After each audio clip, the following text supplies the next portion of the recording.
ناظرین السلام علیکم ورحمۃ اللہ وبرکاتہ۔ استقبال ہے فکر و خبر کے خصوصی پروگرام سچی بات میں۔ ناظرین، ملک ہند میں اسلام سے پہلے بہت سی قومیں آباد تھی، لیکن جب یوروشینز آریائی قوم جن کو ہم برہمن کہتے ہیں ہندوستان پر حملہ آور ہوئی تو دھیرے دھیرے پورے ملک پر قابض ہو گئی، جس کے بعد ان آرینز نے یہاں کے اصلی باشندوں کو اپنا ذہنی غلام بنا لیا، جن کو SC ST اور OBC کہا جاتا ہے، جن کی آبادی اس ملک میں 50% سے زائد ہے۔ ان پر مظالم کے پہاڑ توڑے گئے، ان کو بنیادی حقوق تک سے محروم رکھا گیا، ہزاروں لوگوں کو مارا گیا، جو بچ گئے ان کو شودر بنایا گیا اور خود پورے ملک پر قبضہ کر کے یہاں کے باشندوں کو 4 حصوں میں منقسم کیا گیا۔ ناظرین، برہمن قوم جن کے بعض نظریات یہودیت سے اتنے قریب ہے کہ فرق کرنا مشکل ہو جاتا ہے، خود کو سب سے اونچی قوم کہتی ہے، پھر ویش اور چھتری کا نمبر آتا ہے، لیکن دلت قوم ان کے نزدیک سب سے ذلیل قوم مانی جاتی ہے۔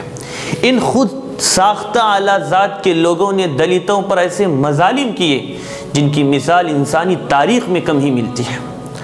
اگر آپ ویدوں کے زمانے کا مطالعہ کریں تو اس کا آپ کو بخوبی علم ہوگا، لیکن یہ بھی ایک تاریخی سچائی ہے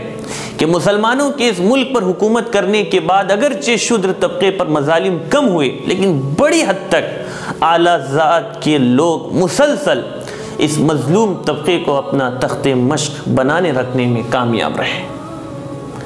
یہاں تک کہ اگر کسی شودر کی بیٹی کی شادی ہوتی تو پہلی رات لڑکی کو گاؤں کے زمیندار کے یہاں گزارنا ضروری تھا، جبکہ شودر طبقے کو مندر میں قدم رکھنا تو درکنار، کسی اونچی ذات والے کو چھو لینا بھی گناہ ہے۔ اونچی ذات کے ساتھ اٹھنے بیٹھنے کا تصور بھی شودر نہیں کر سکتے تھے۔ عجیب بات ہے کہ اعلیٰ ذات کے لوگ شودر خواتین کے ساتھ لونڈیوں جیسا سلوک کرتے ہیں، لیکن ان کے مرد اگر 40 قدم سے کم کے فاصلے پر آ جائیں تو اعلیٰ ذات سے تعلق رکھنے والے افراد کو نہانا ضروری ہوتا ہے۔ ناظرین، ہمیں اچھی طرح جاننا چاہیے کہ ہمارے ملک کا اصل مسئلہ ہندو مسلم ایجنڈا نہ کبھی رہا تھا اور نہ آج ہے۔ دراصل اس ملک کے اصلی قدیم مظلوم باشندوں اور برہمن کے درمیان کی لڑائی ہے۔ 19ویں صدی کے آخر میں ان پچھڑے لوگوں میں کچھ لوگ ایسے پیدا ہوئے جو تعلیمی قابلیت رکھتے تھے، اور یہ بھی ایک حقیقت ہے کہ ان پر پیسہ خرچ کرنے والے اور ان کا تعاون کرنے والے مسلمان ہی تھے۔ ان تعلیم یافتہ لوگوں نے اپنی قوم میں بیداری پیدا کرنے کے لیے زبردست کوشش کی، جس سے ان مظلوم طبقات میں بیداری کی لہر شروع ہوئی۔ اب اس برہمنی دماغ کے پاس ان کی آئیڈینٹی اور شناخت کو چھپانے کا ایک ہی راستہ تھا جو انہیں انگریزوں کی شاگردی کے تحفے میں وراثتاً ملا تھا، کہ یہاں کی اصل آبادی اور مسلمانوں کے درمیان مختلف چیزوں کو لا کر چھیڑ چھاڑ کی جائے۔ اسی طرح نت نئے ایجنڈوں اور مسلمانوں کے اپنے بیچ کے فقہی مسائل ایک کے بعد دیگرے میڈیا کے سامنے لا کر ایک دوسرے کے درمیان نفرت کی فضا کی دیوار حائل کی جائے، تاکہ اپنا ہزاروں سال سے قائم تسلط باقی رکھا جائے اور اصل قومی و ملکی اہم ایجنڈوں کو دبایا جائے، تاکہ برہمن واد اس ملک پر آرام سے اپنا راج قائم کر رکھ سکے۔ یہ ہے وہ اصل ایجنڈا جس کو دبانے کے لیے 70 سال سے ملک میں مصنوعی طور پر ہندو مسلم نفرت اور خوف کا ماحول قائم رکھنے کی کوشش کرتے ہوئے دونوں کو لڑانے کی کوشش کی جاتی ہے، اور اسی آڑ میں بڑی چالاکی سے ملک کے بہت سے دوسرے مذاہب اور قبائل کو زبردستی ہندو بنا کر رکھا جا رہا ہے۔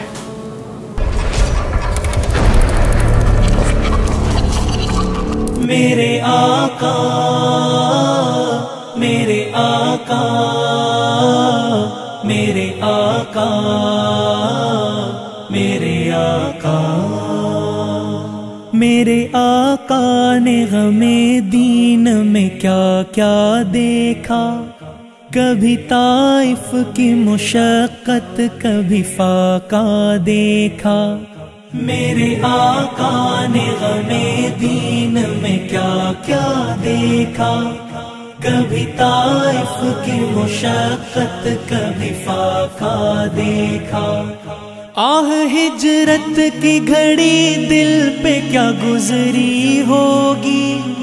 آہ ہجرت کی گھڑی دل پہ کیا گزری ہوگی، بڑی پر اشک نگاہوں سے جو کعبہ دیکھا، بڑی پر اشک نگاہوں سے جو کعبہ دیکھا، میرے آقا نے غم دین میں کیا کیا دیکھا، کبھی طائف کی مشقت کبھی فاقہ دیکھا، کتنا صدمہ دل آقا نے سہا ہوگا جب، کتنا صدمہ دل آقا نے سہا ہوگا جب،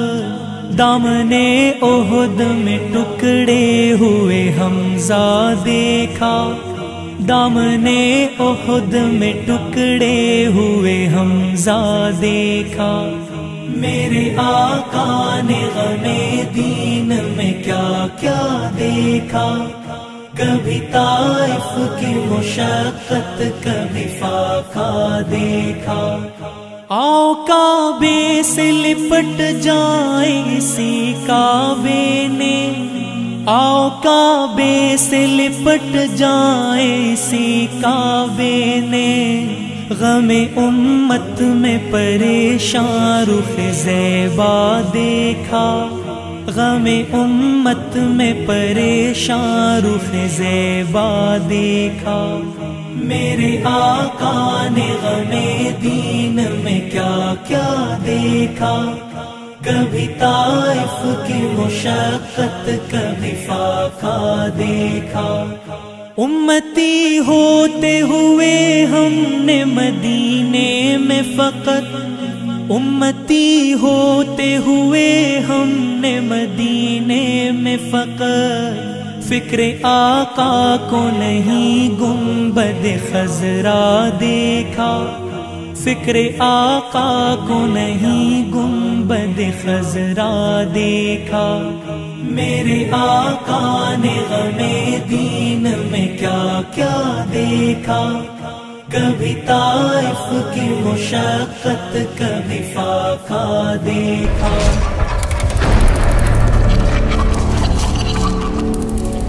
ناظرین، جب جب یہ اصل مسئلہ قومی سطح پر ظاہر ہونے کے خدشات لاحق ہوتے ہیں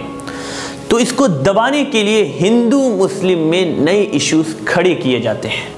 تاکہ ان اصلی باشندوں کو ہندو بنا کر فسادات وغیرہ میں مسلمانوں کے خلاف انہیں استعمال کیا جائے، چاہے وہ ایشو طلاق، گو ہتیا، لو جہاد یا پھر بابری مسجد کا معاملہ ہو۔ خوب اچھی طریقے سے سمجھنے کی ضرورت ہے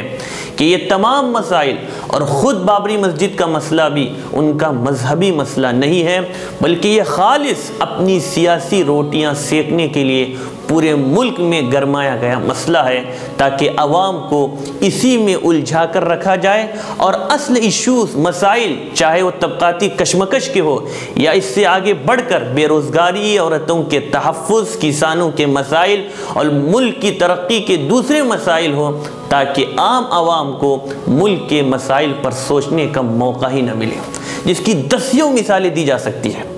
موقع کی مناسبت سے صرف ایک مثال اس سلسلے میں سنتے چلے کہ جب ملک میں وی پی سنگھ وزیر اعظم تھے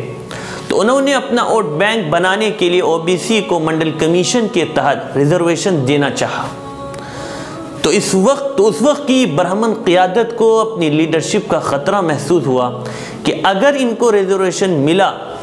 تو ملک کے اہم عہدوں پر آگے چل کر یہ قابض ہوں گے اور ہمارا تسلط خطرے میں پڑ جائے گا۔ اس لیے اس کے توڑ کے لیے ان کے مکار دماغ نے سامنے آ کر ان کا بائیکاٹ کرنے کے بجائے اس اہم مسئلے سے ان کی نگاہیں ہٹانے کے لیے رام جنم بھومی کا مسئلہ پورے زور و شور سے ملک میں اٹھایا گیا۔ ناظرین، یہ یا ان میں سے اکثر وہ باتیں ہیں جس کو اس وقت ملک کے نامور عالم دین اور معناش شخصیت ہمارے محسن آل انڈیا مسلم پرسنل لا بورڈ کے ترجمان محترم المقام مولانا خلیل الرحمن سجاد نعمانی ندوی ملک کے پچھڑے طبقات کے سامنے بوانگ دہل بیان کر رہے ہیں۔ اس سلسلے میں ہمارے ناظرین دیکھنا چاہتے ہوں تو یوٹیوب پر جا کر مولانا کے نام سے سرچ کریں تو اس موضوع پر آپ کو مولانا کے دسیوں بیانات ملیں گے،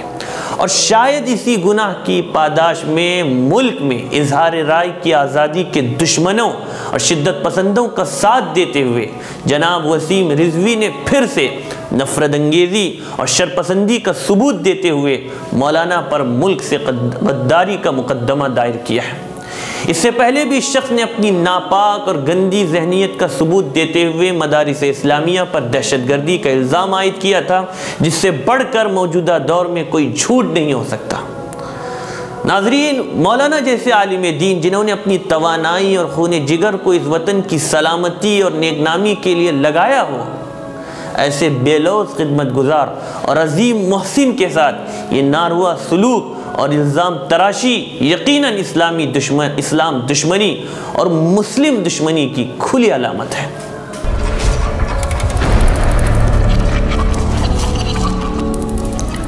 ناظرین، لیکن افسوس ہم مسلمانوں پر کہ ہم بھی برائیوں کے دلدادہ بن گئے ہیں، ہم بھی کفار کی طرح اونچ نیچ کی بیماری کے شکار ہو گئے، جبکہ قرآن کریم اس بات کا اعلان کرتا ہے کہ اے لوگو، ہم نے تمہیں ایک مرد اور ایک عورت سے پیدا کیا ہے اور قبائل و خاندان میں صرف اس لیے تقسیم کیا تاکہ تم ایک دوسرے کو پہچان سکو، اور تم میں اللہ کے نزدیک قابل عزت صرف تمہارا تقوی ہی بنا سکتا ہے۔ اس طرح کی آیات قرآن کریم میں جا بجا نظر آتی ہے، جبکہ دسیوں احادیث اسی بات کو مختلف انداز میں پیش کرتی ہے۔ ایک نو مسلم صحافی سے پوچھا گیا تھا کہ میڈیا مسلمانوں کے خلاف کام کرتی ہے اور بدنام کرتی ہے، اس کا کیا علاج ہو سکتا ہے؟ انہوں نے جو جواب دیا وہ سننے کے قابل ہے۔ جواب دیا کہ میڈیا کیا ہمارے خلاف کام کرے گی، ہم تو خود اپنے خلاف کام کر رہے ہیں۔